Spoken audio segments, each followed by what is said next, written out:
Welcome to দিশার exam guide. প্রিয় অষ্টম শ্রেণীর পরীক্ষার্থী বন্ধুরা, তোমাদের জন্য এই ভিডিওটিতে আমি আলোচনা করতে চলেছি অষ্টম শ্রেণীর বাংলা বিষয়ের ফাইনাল প্রশ্নপত্র। বন্ধুরা, অবশ্যই দেখে নিতে হবে অষ্টম শ্রেণীর ফাইনাল পরীক্ষার প্রশ্নপত্র বা তৃতীয় পর্যায়ক্রমিক মূল্যায়নপত্র 2024।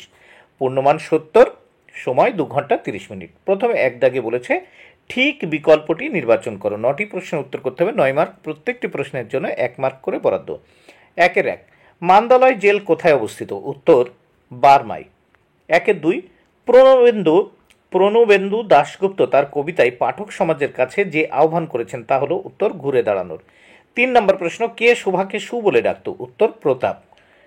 4 নম্বর প্রশ্ন, বাদিকের বুক পকেটটা সামলাতে লোকটির কি জানা হলো না? উত্তর সেখানে আছে আলাদিনের আশ্চর্য প্রদীপ।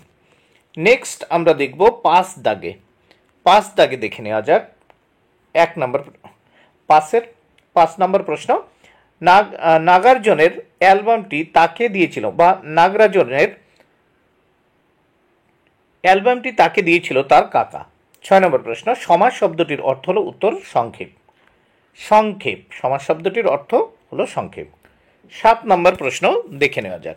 7 নম্বর প্রশ্ন বলেছে রঞ্জনের ক্লাবের সঙ্গে সম্পর্ক, উত্তর 15 বছর। 8 নম্বর প্রশ্ন, নৃত্যবিত্ত অতীতকালের ক্রিয়া রূপটি হলো এর মধ্যে কোনটি? উত্তর খাইতাম। 9 নম্বর প্রশ্ন, সে ক্রিকেট খেলতে থাকবে, বাক্যটি হলো উত্তর ঘটমান ভবিষ্যৎ। 2 দাগে নিচের যে কোনো 6টি প্রশ্নের উত্তর দাও। এখানে 6 মার্ক। প্রত্যেকটি প্রশ্নের জন্য 1 মার্ক করে বরাদ্দ। বন্ধুরা, এই প্রশ্নগুলো তোমরা নিজেরা করে নিও। রঞ্জন সারাটা দিন আর বাড়ি থেকে বের হয়নি, কোন দিনের কথা বলা হয়েছে? 2-2 ইহকাল পরকাল এই শব্দদ্বয় লোকটি জানলই না কবিতায় কি অর্থে ব্যবহৃত হয়েছে? 3 নম্বর প্রশ্ন, ঘুম পাড়ানি মাসি পিসি কবিতায় মাসি পিসি কাদের বলা হয়েছে? 4 নম্বর প্রশ্ন, ওদেরকে এর সাধু ভাষার রূপটি লেখো। ওদেরকে এর সাধু ভাষার রূপটি এর ভিতর কোনটি? দেখো, এখানে উহাদেরকে আছে, তারপর তাহাদিগকে আছে এবং তাহাদের আছে এবং ওহাদিগকে, মানে ওদের, বুঝতেই পারছ, তাহলে ওহাদিগকে হবে না। দেখো, ওহাদিগকে বা তাহাদিগকে বা ওহাদেরকে এর ভিতর কোনটি হবে? ওহাদেরকে। 5 নম্বর প্রশ্ন, মানুষ বড় কাঁদছে রেখাঙ্কিত পদটি কি ধরনের? এটি হবে, দেখো, ব্যক্তিবাচক বিশেষ্য। 6 নম্বর প্রশ্ন, নিত্য সমাস কাকে বলে? 7 নম্বর প্রশ্ন, এবার ঘুরে দাঁড়াও, বাক্যটিকে না সূচক বাক্যে নিয়ে যাও। 8 নম্বর প্রশ্ন, সন্ধি সমাসের ভিতরে একটা পার্থক্য লেখো। 3 দাগের প্রশ্ন, নিচের যে কোনো 5টি প্রশ্নের উত্তর দাও। এখানে প্রত্যেকটি প্রশ্নের মান 3 করে। 1 নম্বর প্রশ্ন, আমার পক্ষে এই উত্তর দেওয়া খুব কঠিন, কে কাকে একথা বলেছেন? কিসের উত্তর দেওয়ার কথা বলা হয়েছে? 3-2 নম্বর প্রশ্ন, স্বাধীনতা একটি শক্তিশালী বীজ প্রবাহ, তাৎপর্য বিশ্লেষণ করো। 3 নম্বর প্রশ্ন, 3-3 বাঁধন ভয় কে করব মোরা জয়, কেন এই বাঁধন? কারা কিভাবে এই বাঁধন ভয়কে জয় করবে? 4 নম্বর প্রশ্ন, এত দুঃখ এত ব্যথা সে কখনো পায়নি, এই দুঃখ যন্ত্রণার দিনে কিভাবে অতীতের সুন্দর দিনগুলির কথা রঞ্জনের মনে এসেছে? নেক্সট পেজ দেখে নেওয়া যাক।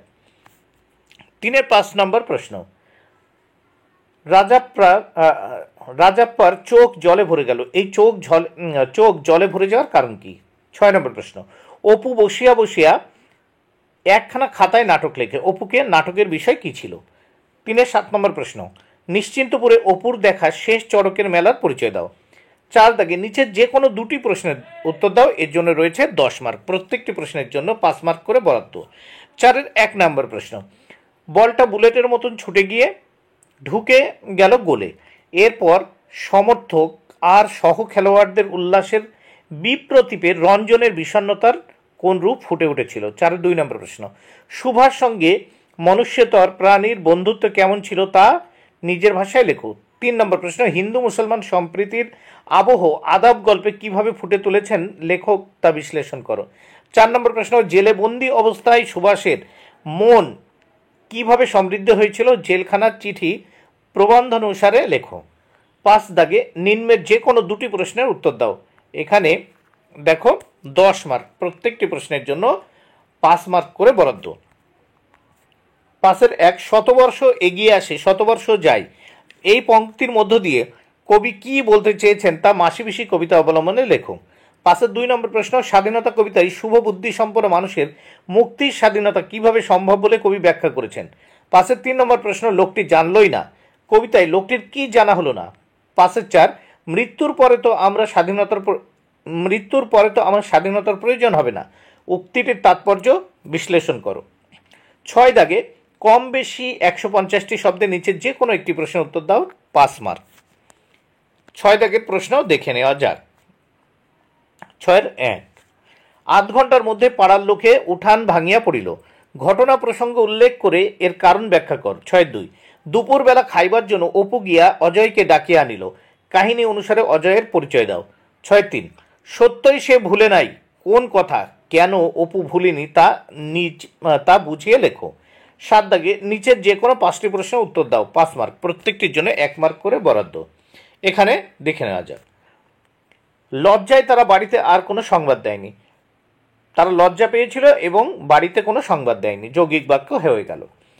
পাখিরা নির্ভয়ে গান করে, কারক ও বিভক্তি নির্ণয় করো। এখানে হচ্ছে পাখিরা, কর্তৃকারকে শূন্য বিভক্তি। সমাস নির্ণয় করবে, এখানে লিখে বসাবে। 7 দাগে বাদামতলির ঘাটে কোন অতলে ডুবাইয়া দিয়েছে তারে, কাল নির্ণয় করো। এবং পদ চিহ্নিত করো, এখানে মোরা ফাঁসি পড়ে আনবো হাসি, মৃত্যু এলো জয়, পদ চিহ্নিত করতে হবে, এখানে পদ চিহ্নিত করো। অনুসর্গ উপসর্গের যোগে 2টি শব্দ তৈরি করে দেখাতে হবে। আর 7 দিকে শব্দ দুটির ধ্বনিতাত্ত্বিক বিচার করো, সকাল আর ছুটোছুটি। 8 দিকে কমপক্ষে 250টি শব্দ যে কোনো একটি বিষয়ে প্রবন্ধ রচনা করো। দেখো এখানে 8-এর 1-এ আছে ভারতীয় মহাকাশবিদ্যার উন্নতি, 8-এর 2-এ নৈতিক চরিত্র গঠনে সংবাদপত্রে অবদান, 6 মার্কের জন্য। এবার 9 দাগে দেখো কম বেশি 125টি শব্দে যে কোনো একটি বিষয়ে পত্র রচনা করো।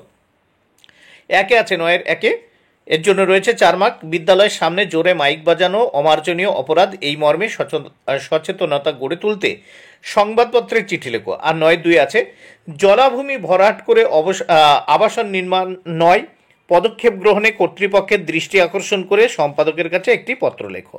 বন্ধুরা, ভিডিওটি ভালো লাগলে অবশ্যই লাইক, কমেন্টে শেয়ার